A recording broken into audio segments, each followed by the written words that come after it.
నేను మనందరం కూడా ఒక మాటను ఈ పరిశుద్ధ లేఖనాల్లో నుంచి మనం ధ్యానం చేద్దాం. పరిశుద్ధ లేఖన భాగాలు దయచేసి అందరూ కూడా తెరిచి చూడండి. పరిశుద్ధ లేఖన గ్రంథాల్లో ద్వితీయోపదేశ కాండము 11వ అధ్యాయము 12వ వాక్యాన్ని ఒకసారి చదువుదాం.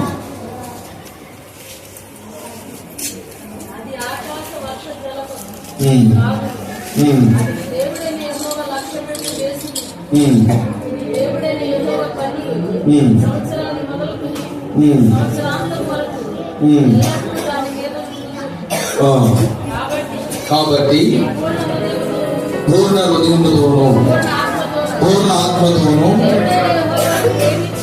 దేవుడైన యెహోవాను ప్రేమించి ఆయనను సేవింపవలెనని నేను మీకు ఇచ్చుతున్నటువంటి ఆజ్ఞలను మీరు జాగ్రత్తగా విని ఎడల దేశమునకు వర్షము అనగా తొలకరి వానను కడవరి వానను. చిన్న ప్రార్థన చేద్దాం.